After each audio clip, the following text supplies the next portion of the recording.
बड़ी इंपॉर्टेंट सी बात करने वाला हूँ, बहुत ज़रूरी बात। कल एक वाकया हुआ मेरे साथ, मैं सोचता हूँ आपके साथ भी शेयर करूँ वो। कल मुझे एयरपोर्ट जाना था किसी वजह से।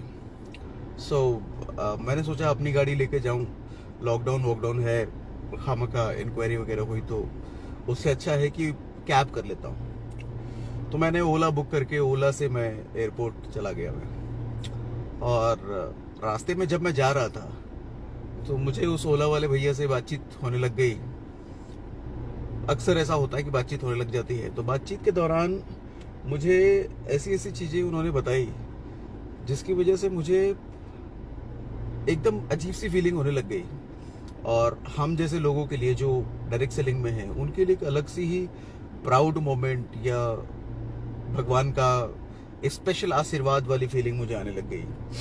वो इंसिडेंट ये था कि मैं उनसे बातचीत करते हुए उन्होंने मुझे शेयर किया कि इस लॉकडाउन, अच्छा उससे भी पहले ये बता दूं कि दोपहर 2:30 बजे के आसपास मैंने उनको हायर किया था। दोपहर 2:30 बजे के आसपास मैं उनकी गाड़ी में बैठा था। उन्होंने बताया कि सुबह से लेकर के मैं पहला पैसेंजर था जो उनकी गाड़ी में बैठा हूँ, पहला पैसेंजर सुबह से लेकर के। और वो इंसान सुबह के 7 बजे घर से निकला हुआ था। सुबह के 7 बजे घर से निकला हुआ था, इधर से उधर उधर से उधर खाली गाड़ी लेके भटक रहा है कि कहीं से कोई राइड मिल जाए, कहीं से कोई ट्रिप मिल जाए। और मैं सुबह 7 बजे निकले हुए आदमी के पास 2:30 बजे पहला पैसेंजर में पहुंचा था। तब सोच के देखो उस ओला वाले भैया का घर कैसे चल रहा होगा। उन्होंने मेरे साथ शेयर किया कि सर पहली बार ऐसा हुआ है कि मुझे अपने बच्चे के स्कूल से उसका नाम कटवाना पड़ा है। यस, रीजन फीस नहीं है देने के लिए।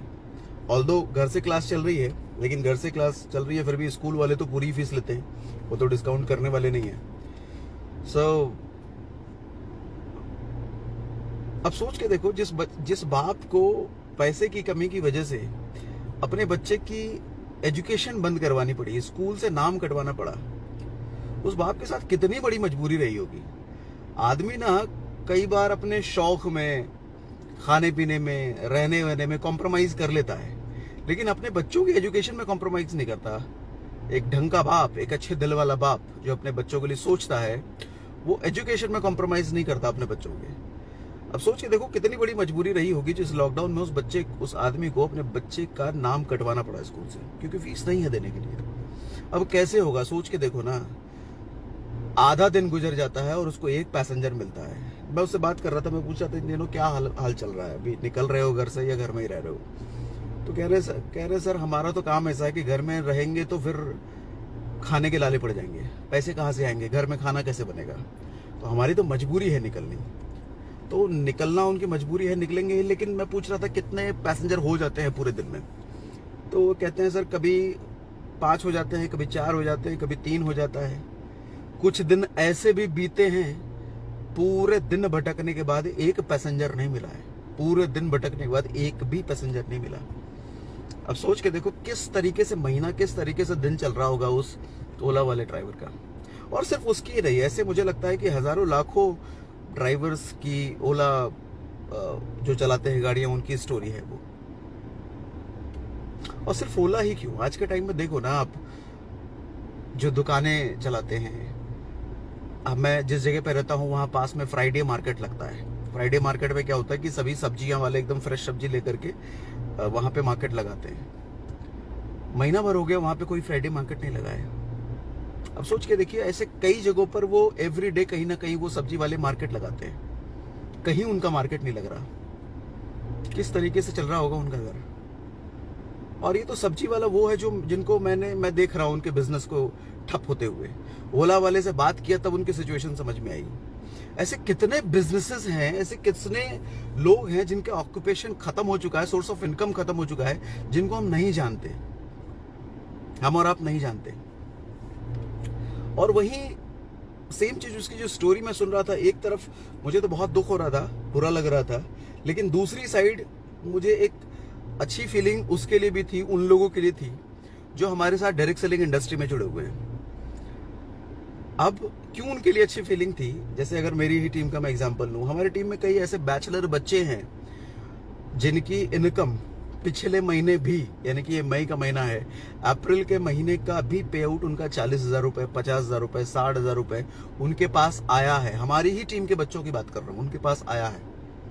और ये मई का महीना है जो कि कंप्लीट लॉकडाउन में गुजरा है, कंप्लीटली घर पे बैठे, किसी तरीके से वो बच्चे घर से नहीं निकले, सारा काम डिजिटली किया, सारा काम। फिर भी इस महीने भी उनका वही 40,000 50,000 रुपए घर में आएगा।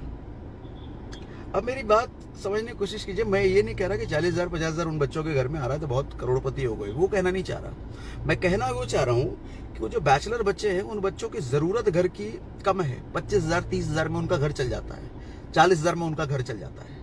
और उस बच्चे के घर में अगर 50,000 रुपए महीने का पहुंच रहा है, वो भी पूरे महीने घर में बैठ करके, ऑल्दो घर में बैठ करके नहीं, घर में काम ही कर रहे हैं, लेकिन घर के अंदर रह करके 50,000 रुपए महीना जा रहा है, तो वो बच्चा फाइनेंशियली फ्री है। आज के टाइम में फाइनेंशियली वो फ्री है। तभी तो कहते हैं डायरेक्ट सेलिंग फाइनेंशियल फ्रीडम का बिजनेस है। एक चीज समझिए कि फाइनेंशियल फ्रीडम का ये मतलब नहीं होता कि करोड़पति हो गए। फाइनेंशियल फ्रीडम का मतलब ये होता है कि आदमी को अपना घर चलाने के लिए, बेसिक नीड पूरे करने के लिए जितने पैसे चाहिए, वो पैसे उसको बिना एक्टिवली, अगर वो इन्वॉल्व नहीं है तो भी आ रहा है, तो फाइनेंशियल फ्री है। और वो बच्चे कितने उम्र है उनकी, 21 साल 22 साल 23 साल 25 साल 26 साल उन बच्चों की उम्र है, और वो 25 साल की उम्र में आज वो फाइनेंशियली फ्री हैं। और मैं ये बड़े गर्व से कह सकता हूं कि they are financially free today. और हमारी टीम के बच्चे हैं, और ये तो मैं अपनी टीम के बारे में बात कर रहा हूँ। पूरी डायरेक्ट सेलिंग इंडस्ट्री में कितनी सारी टीमें हैं, कितनी सारी कंपनियां हैं, जहां पर न जाने कितने लोग आज फाइनेंशियल फ्री है। इस पैंडेमिक, इस लॉकडाउन के टाइम पे भी उनको चिंता नहीं है कि उनके घर का राशन कैसे आएगा, उनके बच्चों की फीस कैसे जाएगी, या उनके घर में कोई वृद्ध है, दवाइयां चल रही है तो दवाइयां कैसे आएंगी, दवाइयों को पैसे कहेंगे, नहीं टेंशन है उनको। एक और इंसिडेंट मैं शेयर करता हूं, मेरे ही जानने वाले हैं, तकरीबन 70 लाख रुपए लगा करके लास्ट ईयर उन्होंने एक सलून की फ्रेंचाइजी ली थी, 70 लाख रुपए लगा करके। अच्छा, इंटीरियर वगैरह सब लगा करके खर्चा उर्चा उनका 70 लाख रुपए हुआ था। आज तक आधा का आधा अभी रिकवर नहीं कर पाए हैं वो, क्योंकि पिछले साल जब शुरू किया था उसके बाद लॉकडाउन लग गया था, इस साल फिर से लॉकडाउन हो गया, और मजबूरी में उस इंसान को बंद करना पड़ा। तो कुल मिलाकर के, अच्छा, हर महीने वो आदमी 2-2.5 लाख रुपए का हर महीने का रनिंग एक्सपेंस भी था, तो कुल मिलाकर के देखा जाए तो वो आदमी 50-60 लाख रुपए के लॉस में है। 70 लाख रुपए का इन्वेस्टमेंट करने के बाद भी 50 लाख रुपए के लॉस में है। और मैं देखता हूं इन बच्चों को, या हम जैसे लोगों को, या और जो डायरेक्ट सेलर्स हैं, कितना इन्वेस्टमेंट करते हैं, वो क्या करते हैं, अपने घर का रोजमर्रा की चीजें डायरेक्ट सेलिंग से लेते हैं, और इसी में से किसी के 20,000, किसी के 25,000, किसी के लाख, 2 लाख, 5 लाख, किसी के 10,000, किसी के 15,000, किसी के 5,000 रुपए महीने के आ रहे हैं। मैं कहता हूं किसी का अगर 15,000 रुपए महीना भी इस डायरेक्ट सेलिंग इंडस्ट्री से बन रहा है ना, it's a great income in lockdown. उन दुकान वालों से बात करो, जो दुकान वाले आज के टाइम पे खोलते हैं ना, तो पुलिस वाले आ जाते हैं कि दुकान बंद कर, दुकान बंद कर। 15,000 रुपए में महीना नहीं पहुंच रहा उनके घर में। हाँ, किसी टाइम था 50,000 60,000 रुपए का प्रॉफिट कमाते थे वो महीने का। आज के टाइम में 15,000 का प्रॉफिट नहीं है उनके पास, सेल ही नहीं है, क्योंकि दुकान का शटर डाउन है। गाजियाबाद में एक मार्केट है, तुराब नगर मार्केट, वहां पे हर तरह की दुकानें हैं, साड़ियों के, कपड़े के, हर तरह की दुकानें हैं। और वो मार्केट तकरीबन 1.5 किलोमीटर 2 किलोमीटर लंबा है। वो पूरा का पूरा मार्केट ना सुनसान पड़ा है पिछले 2 महीनों से, सुनसान। कैसे चल रहा होगा उनका घर, सोचने वाली बात है कि नहीं।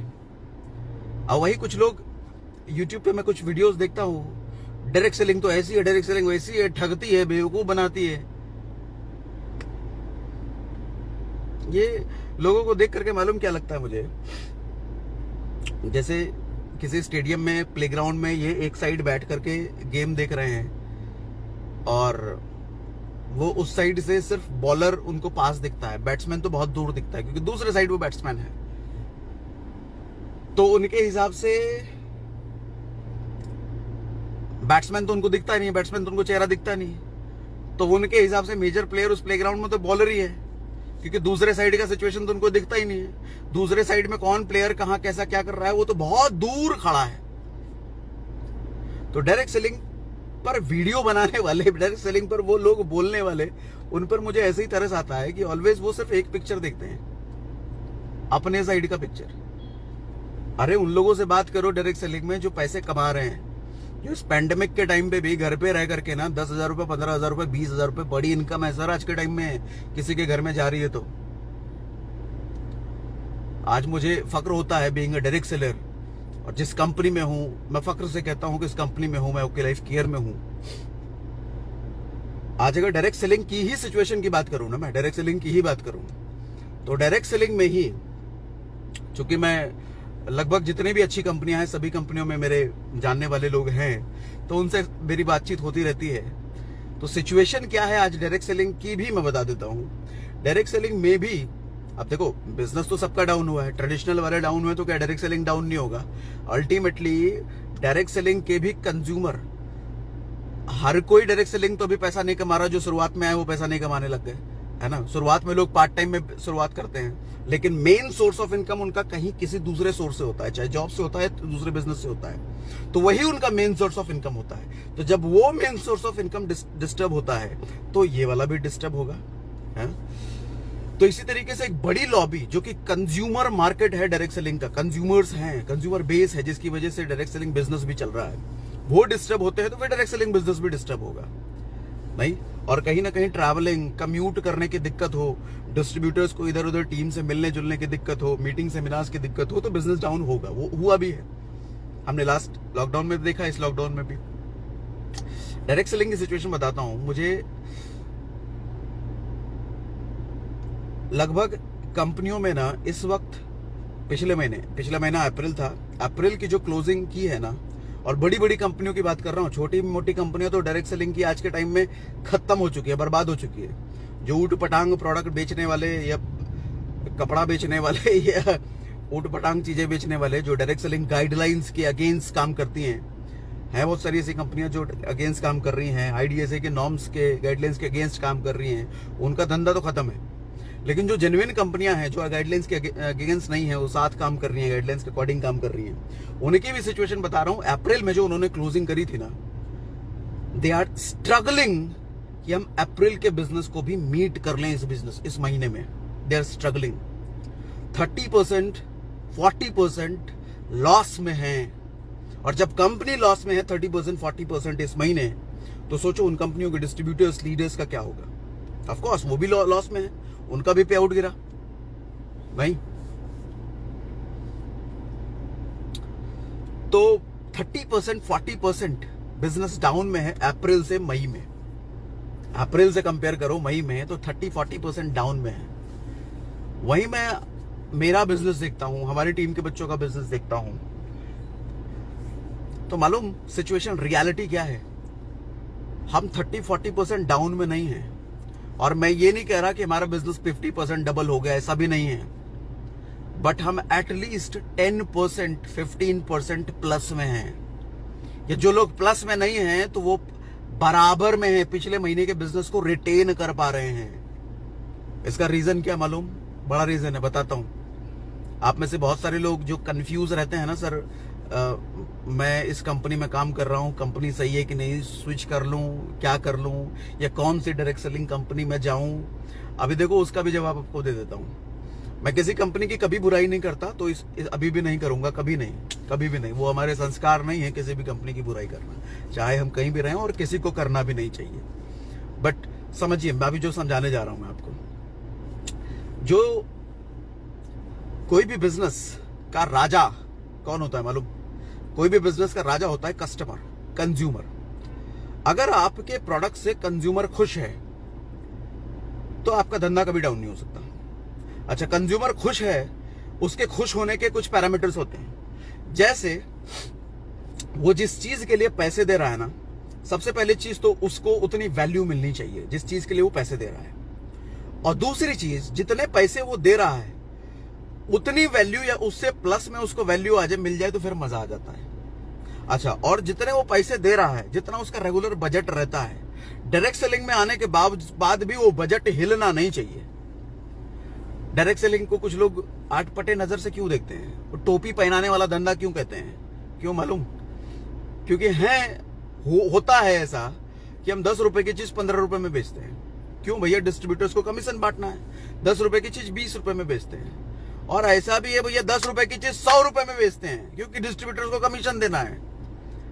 अब ठीक है, डायरेक्ट सेलर समझ गया बात, लेकिन कंज्यूमर नहीं समझने का ये बात कि कमीशन देने के चक्कर में 10 की चीज 100 की बेच रहे हो। वहीं आज अच्छा, इन्हीं कंपनियों का बिजनेस आज डाउन हुआ है 30%, 40%, 50%, और बहुत सारी कंपनियां तो विलुप्त हो गई हैं, विलुप्त।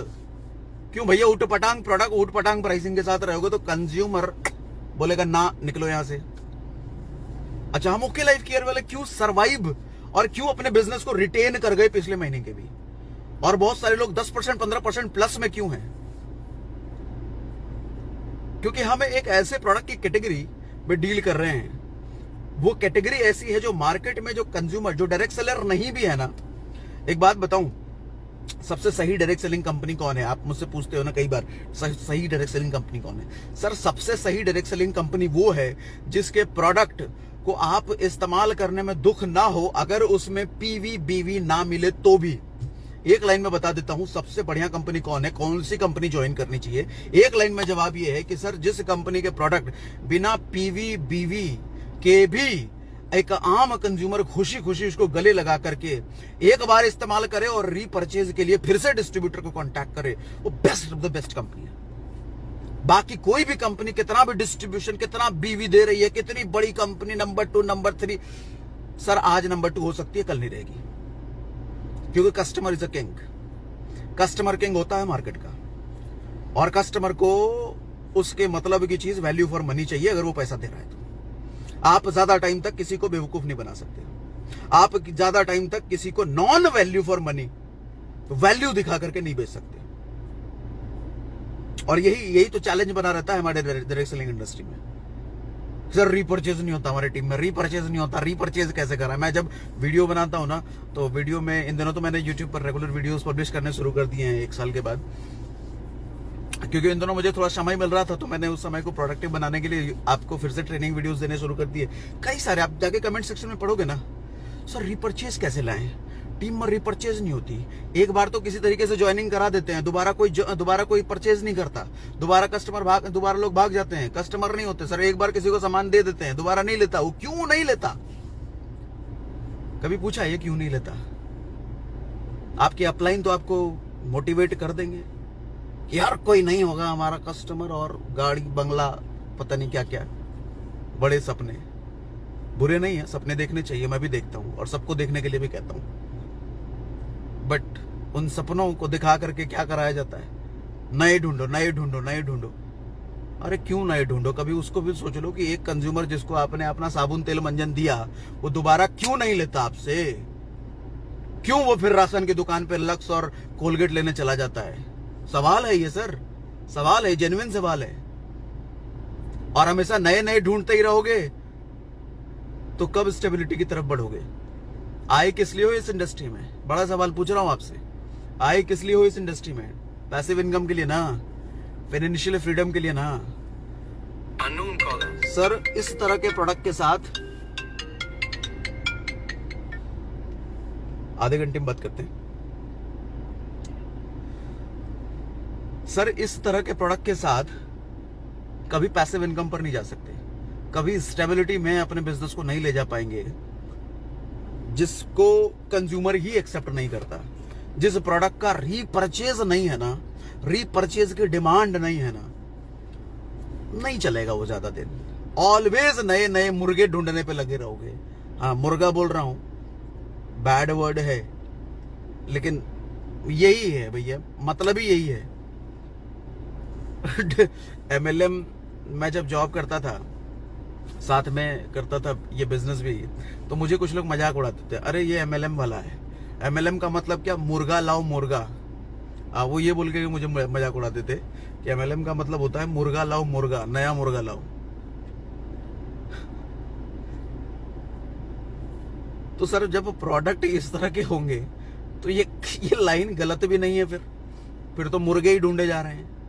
10 की चीज 100 की बेचनी है, ये मुर्गा लाओ, फिर दूसरा मुर्गा, फिर दूसरा माव, मुर्गों पर खेल हो रहा है। और इतना बढ़िया कॉन्सेप्ट है। ये मुर्गों का बिजनेस नहीं है, मुर्गों को छोड़ो, इंसानों के साथ करना शुरू करो ना। और इंसानों के साथ बिजनेस करना है तो इंसान वैल्यू फॉर मनी प्रोडक्ट चाहिए।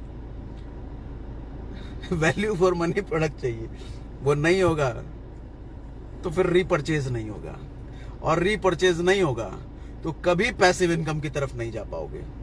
फिर वो मेंढक तोलने वाला बिजनेस चलता रहेगा। आप इधर से 10 चढ़ाओगे तराजू पर और इधर से 20 कूद जाएंगे। मैंने का मतलब, आप 10 को ज्वाइन कराओगे, 20 छोड़ के चले जाएंगे आपकी टीम। 10 को ज्वाइन कराओगे, 20 छोड़ के जाएंगे टीम। 10 को ज्वाइन कराओगे, 20 छोड़ के जाएंगे टीम। यही चल रहा है ना, यही तो चलता है MLM में, डायरेक्ट सेलिंग में, नेटवर्क मार्केटिंग में। क्यों? सोचने वाली चीज है। यस, चलो अभी एक मीटिंग भी है मेरी, इसलिए मैंने 7 बजे ही शेड्यूल किया था, तो थोड़ा पहले कर लिया। मैंने सोचा है कि रोज लाइव आऊंगा इन दिनों फेसबुक पर, ठीक 7 बजे ही आऊंगा। आज तो थोड़ा पहले आ गया क्योंकि दूसरी मीटिंग शेड्यूल थी।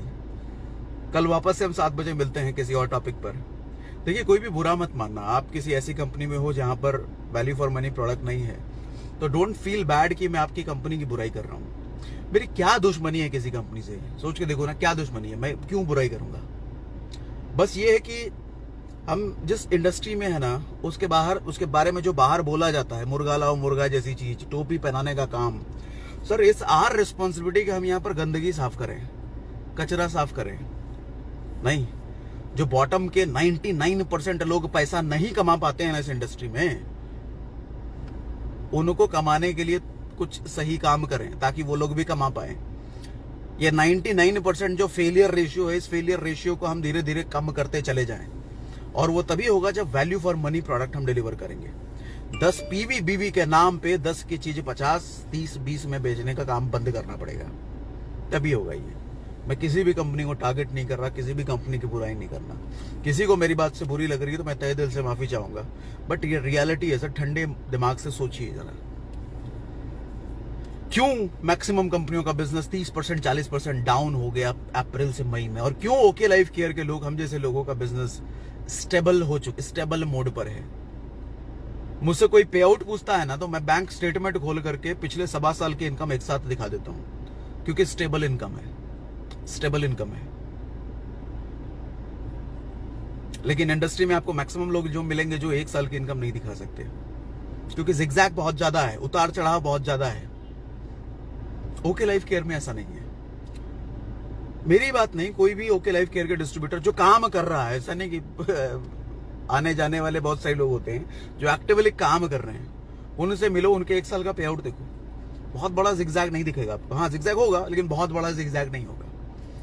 Good day, bye bye, thank you very much.